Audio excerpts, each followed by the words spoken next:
I'm going to give you the 5 most valuable tips you need to know to be a master miner in Star Citizen. Mining is one of the hottest gameplay loops in Star Citizen after its recent overhaul in the 3.19 patch.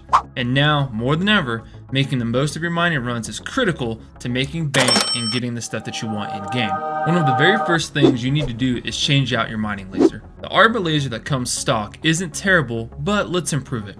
The Hofstede is a great option for newer miners.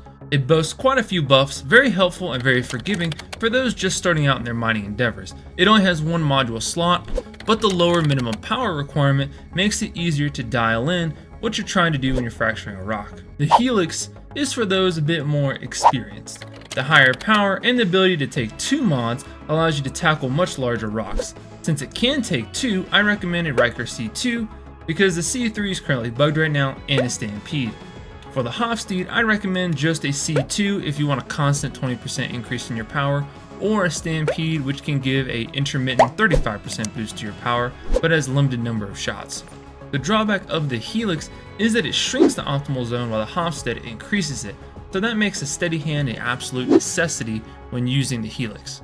The next tip is also going to be an upgrade to your ship, except this time we're going after the saddlebags. You can't buy this upgrade per se. It'll cost you 10,000 aUEC, but it's more than worth it. To do this, you need to accept the salvage mission for an Argo mole. I've seen 2 of these so far. There is one that's in the rings of Yella, and there's another one that's around Hurston somewhere. And it costs $10,000 to accept. Make sure you bring a tractor beam along with you. Once you arrive, turn off your ship ports by pressing Alt-K.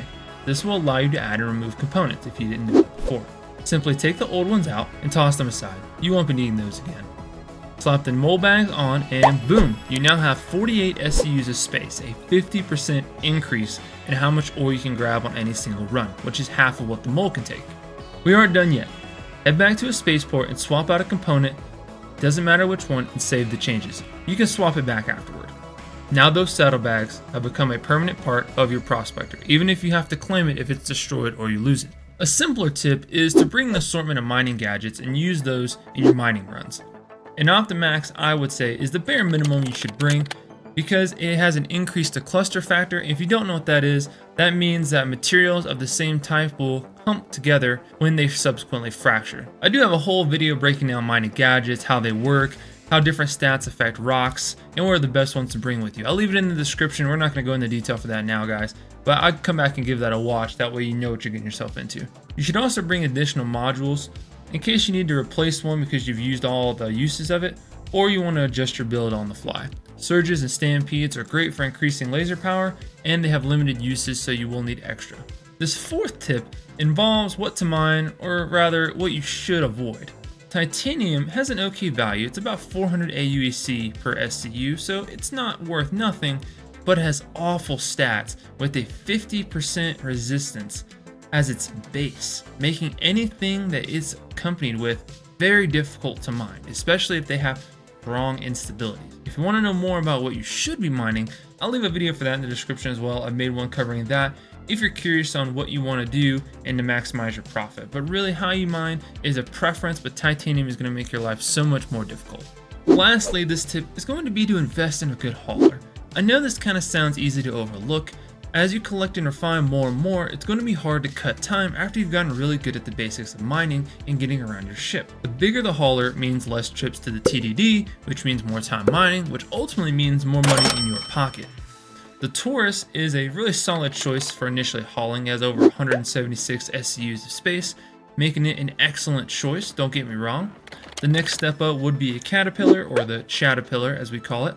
And then the C2 is the in-game of haulers, of course, which has the highest one in the game right now.